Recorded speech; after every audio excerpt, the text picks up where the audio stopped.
Hello and welcome, Inspired Podcast community. This is your new episode. My name is Caroline, and my today's guest is Andy Neillie, and I'm so happy that he said yes to our interview. How are you doing today? Good. I'm excited to spend some time with you talking about personal leadership development stuff. So important, that topic. But first of all, I'd like to introduce you to the audience, of course. Great. So, you spent over 20 years helping managers evolve into effective leaders.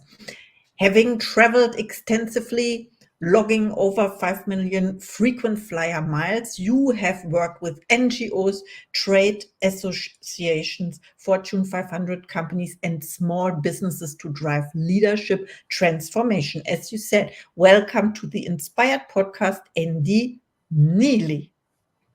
Thank you. You make me sound more impressive than I really am. You are more, you are more impressive. Yes, and we will find out now all together with the audience. And my first question is, what are the key traits that differentiate managers from true leaders, and how can one cultivate them? Yeah. Boy, that's the $1 million question, isn't it? And I really have been thinking about that question for many years now. I always like to balance it by saying they're not different. It's not like you quit being a manager and you start becoming a leader. They interlink together. But Caroline, as I've interviewed leaders and my dissertation studies and the reading and research I've done, I've really narrowed it down to, I think there's 4 simple things that if a manager wants to know, am I becoming a high-performing leader? If you focus on these 4 things, I've labeled them with C words. So in English, they're easy to understand. The first one is conviction. That whole strategy piece, the bigger picture, getting your eyes up, seeing the future, having passion for what you're doing, knowing that you want to lead into success, conviction. The second one is competence, making sure that the people around you are executing effectively. Are you giving them the tools they need to do a good job? The third one won't surprise you with the passion around your podcasting that I've got a sense of, and that's the character virtue. You know, the truth is you'll never be a better leader than you are a person. Fair-minded, other-oriented, honest, sense of balance, self-humility, all of those character traits that make people want to follow you and me. And then the fourth element, I struggled for a while trying to define what I was seeing, Caroline, but I came across a word, kind of an old word in English here in the States, the word covenant. And covenant it's not a contract, and it's not a relationship. It's those two put together. And when I was looking at the best managers who are becoming high-performing leaders, I saw them wrestling with, hey, we've got a strategy we have to implement. We've got project deadlines. I've got to hold people accountable. We've got a P&L that we're responsible to. There's the formal side of the business, the contractual side. And Andy's got a sick relative, and he needs more than the allotted 3 weeks of PTO. And it goes outside the HR policy, but we're going to make it work for Andy because we believe in Andy and we want to support Andy. And that tension between the mission of the organization, whether it's an NGO or a Fortune 500 or a mom and pop shop struggling to survive, the mission of the organization and the people of the organization, and the managers that I observe who do that well. I really, covenant is a great word. Here in the States, we talk about marriage covenants, and it's interesting because we typically think of marriages, you know, for richer, for poor, for better, for worse, till love, death do us part, all of the love and affection. Here in the state of Texas, where I live, there's also a formal document that the officiant signs and records with the Secretary of State. There's both a formal and a personal side.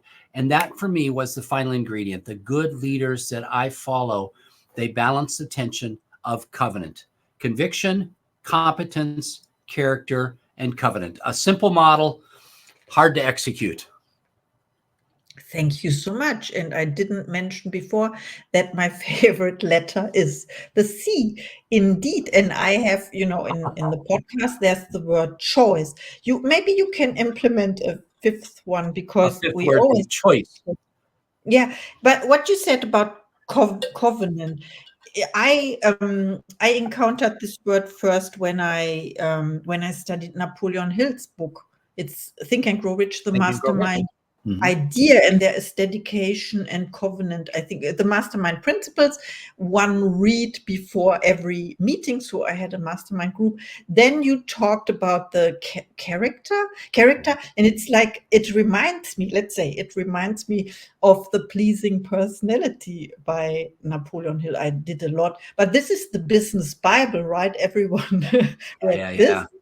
Yeah, I mean, Dale Carnegie's and Napoleon Hill, they both wrote almost 100 years ago now, but those books are still kind of bedrock, foundational, Win Friends and Influence People, Think and Go Rich. And then in that vein, of course, we have Stephen Covey and other people like that have built on those shoulders. And yeah, the truth is, you'll never be a better leader than you are a person.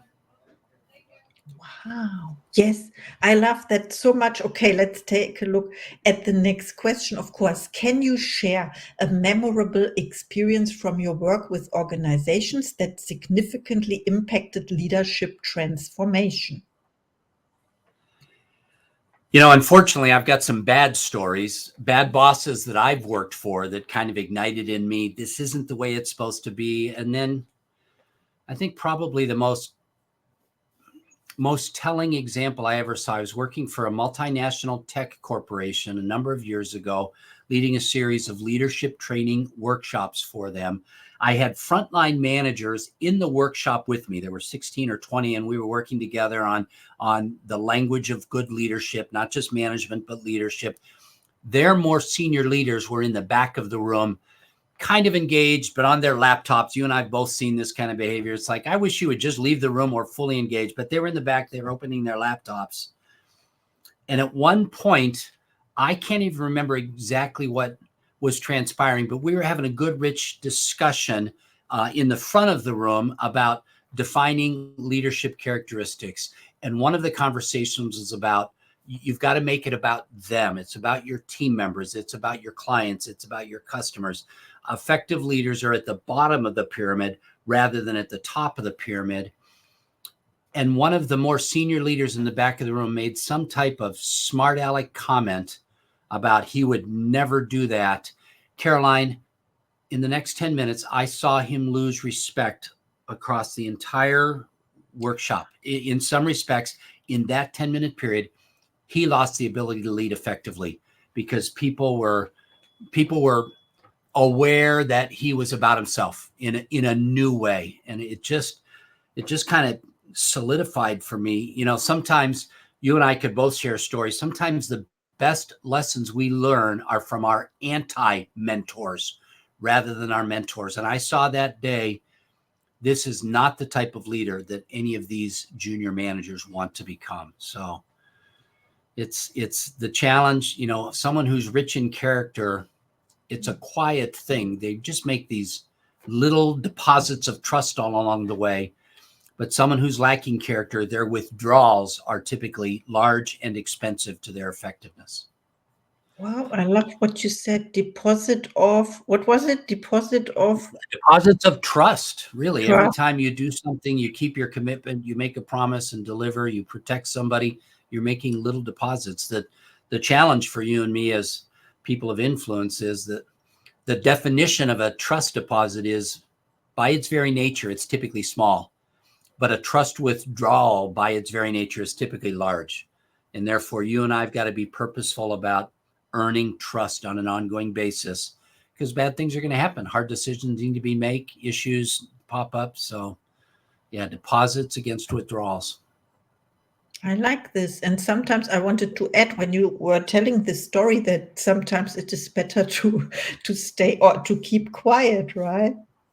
What is that old saying? It is better to be silent and thought a fool than to speak and be known as one. I think that manager, I'm not sure he was foolish or not, but I saw his words were withdrawals for his entire team. He had a lesson to learn. And I have another one. Silence is my highest prayer. How about that? Yeah.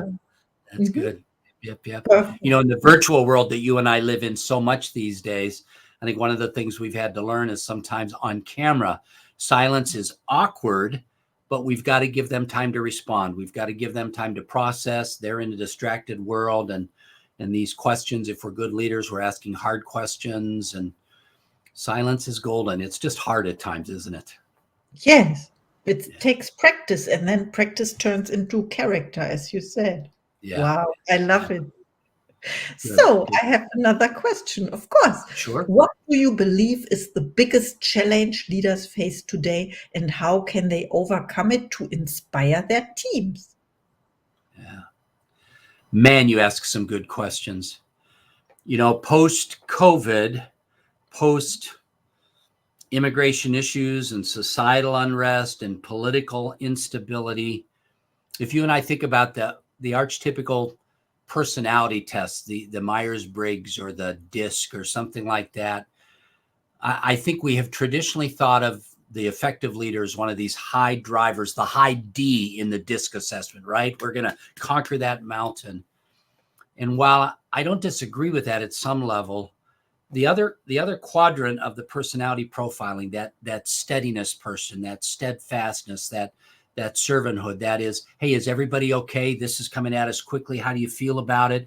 We need to take a little bit more time and process things together. I just want to make sure the team, that quadrant, that steadiness quadrant, I think is more important for effective leaders today more than ever. Now, I think there's a balance there. If you and I spend a lot of time on LinkedIn, sometimes there's too much empathy and sharing for a business platform. So there's a balance there. But I think the days of the hard charging 1990s autocratic boss are behind us. I think we're having to live in a new world that takes more of I've got to make sure I bring empathy and not just passion to my leadership role.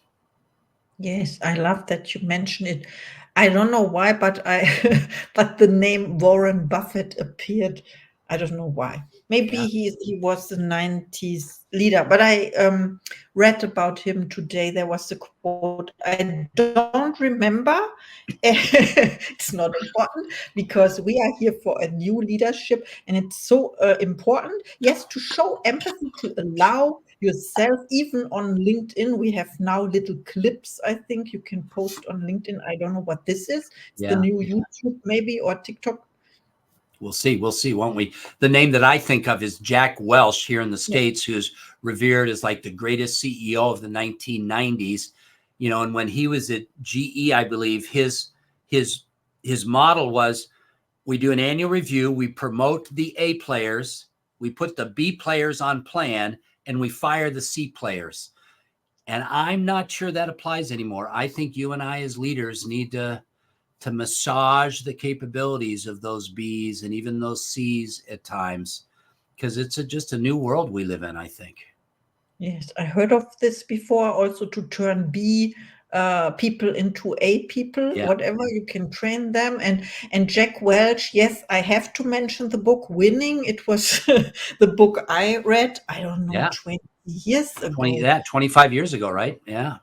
Yes, but yes, it was a red book. But there are other red books. There are people sorting their books like with colors in the shelf. I heard about it. They don't read them, but it's nice to see.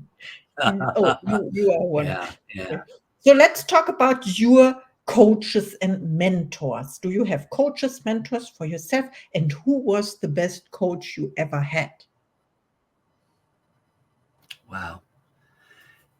I don't currently have a coach. I've got a couple of business consultants who hold me accountable to my business plan. The Carter Byerly was a gentleman out of Pittsburgh, Pennsylvania, who was a kind of a mentor, even a spiritual mentor for me years and years ago. And I think, part of what he brought to the table was deep business acumen. He had been a very smart and successful businessman, but he also brought that empathy, that tender-hearted, hey, we all have lives at the end of the day. In fact, I remember my wife saying my persona was better from spending time with my business coach, because he did a good job of integrating that. We talk about work-life balance. I don't think for many of us in 2024 and beyond, it's work-life balance. It's It's really work-life integration, right? You're in Germany and it's the evening in Germany right now, but you're doing a business podcast. You may give yourself permission tomorrow to take a couple of hours out of what would normally be the business hours to take care of some personal things. It's really making it work for each one of us, right? And so that's part of what Carter gave me permission to realize needed to be true. I have to bring my heart to work as well as my head.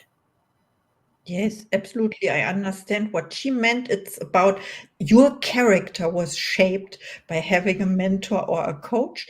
And then also I would implement or offer you the word harmony. Instead, work-life balance is harmony, whatever. Harmony. Heard of That's this a good way to before? put it. Yeah. Integrating. Yeah, I like that. Harmony. It's Caroline, what the rule for keynote speakers is, have you heard the rule of three? So the first time I'm up on stage next month talking about work-life harmony, I'll give Caroline credit. The second time I'll say, I heard a wise person share this. The third time it's like, can I share with you an idea that I think is really insightful? And by the third time, it makes it sound like I'm the smart person when really Caroline was a smart person. So just kidding, but that's a good language. Work-life harmony. Maybe that's even better than integration, because it's really not putting separate pieces together. They're the same piece, aren't they? They just get reflected in different ways. Yes, balance. I heard it, and it comes from a podcast guest of mine. The episode is not published yet, and this is the person who gets the credits, of course. But she argued, like, when you look for a balance, then there's always one thing is up and the other is down or something. And when you are in harmony, it's a different energy, or I don't know. Yeah. But for me, it sounded great, and I love playing with words. I always want to dissect or the differences between English and German, and I also speak French, so I have 3 languages to compare. You So can compare. compare, like what is the best word, or what I want to express. Yeah. Interesting. I was in a small group of business people that we meet monthly, kind of a informal mastermind, and a woman that's part of this group has a wellness practice where she works with people on nutrition and fitness. And the name of her company is Alethea Wellness. And I thought, well, that's a beautiful name. It sounds like it could be a person's name. I just did research today. Alethea actually is from Greek, and it means truth or reality.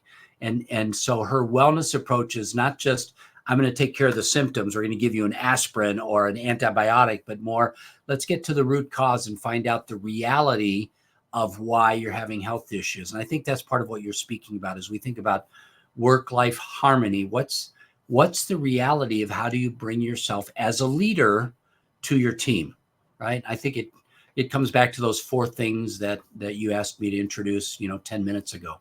Mm-hmm. Conviction, covenant, not confidence, but I like confidence as well. Yeah. You've given me some more C's. I've got choice. I've got confidence. Yeah. You got Caroline. And I've got Caroline. And what I really love is California. No, but all the C words I made a list. Okay. I started learning. And I know you spent some time in Colorado as well. Yeah. Beautiful mountains of Colorado. That's right. You see, you know me already. We just met 22 minutes ago, but we are in harmony, right? And I love this about this connection, about this podcast. It's about connecting the world as well. No, I collect. I collect words with the C. Sorry. Good. Okay, my last question now for you is about your goals. Do you set goals for yourself or intentions? And what is one of your next projects? Yeah. So, we're doing this podcast right now at the beginning of the 4th quarter of this year. And so I'm starting to think about business planning for next year. And because of that work-life harmony that you and I've talked about, I'm a small business owner. It's me. We've got 3 people in my firm. And so we want our business plan to reflect our lifestyle and what does that look like. So we set annual goals. We use the Entrepreneur's Operating System. It's a big movement here in the States, EOS, that's got some criteria around capturing your vision, capturing your core values, capturing your quarterly numbers, capturing your monthly to-do lists, things like that. And so we use a form of the EOS system and have annual goals that we measure against. The fun thing for me, Caroline, is because we came to the end of the third quarter here in the last couple of weeks, we did our quick reflection, and we're right on goal for the year 2024 in terms of revenue and in terms of client selection. So that was encouraging. It's been a hard year. 2024 has been a challenging year for companies using outside consultants, at least here in the States. So I was encouraged that our revenue goals and our client engagement goals are right where we were hoping they would be when we set these goals a year ago. Wow, I love that. Thank you so much for sharing. I heard 4 words with C, client. And when you talk about clients, where can we find you when people reach out to you after listening to this episode? Well, 2 things. One, NeillieLeadership.com. And you and I talked before the podcast started. My name is a little bit distinctive, but easy for a person from Germany. NeillieLeadership, NeillieLeadership.com is my website. The other thing, Caroline, I think you and I corresponded about this initially. I've got a little 8-page ebook that I make available to people called The 3 Imperative Leadership Conversations: how to hold a hard conversation, how to hold an affirmation conversation, how to hold a coaching conversation. And if somebody wants that simple little ebook with worksheets in it, leadershipmaterials.com, leadershipmaterials.com, and they can download that ebook on leadership conversations. So yeah, thanks for the opportunity to share that with your audience. Yes, absolutely. And thank you. This is so generous, I love it. Thank you so much for our interview. And now it's time for your final thought to the audience, please. Well, I think it ends where it started, and that would be the challenge each one of us. None of us will ever be better leaders than we are people. It begins with the daily decisions that you and I make, to live in harmony with ourselves, to be consistent and fair-minded and honest, other-oriented. You'll never be a better leader than you are a person. What a great message to close our interview. Thank you so much. Thank you, Caroline. It's been a pleasure.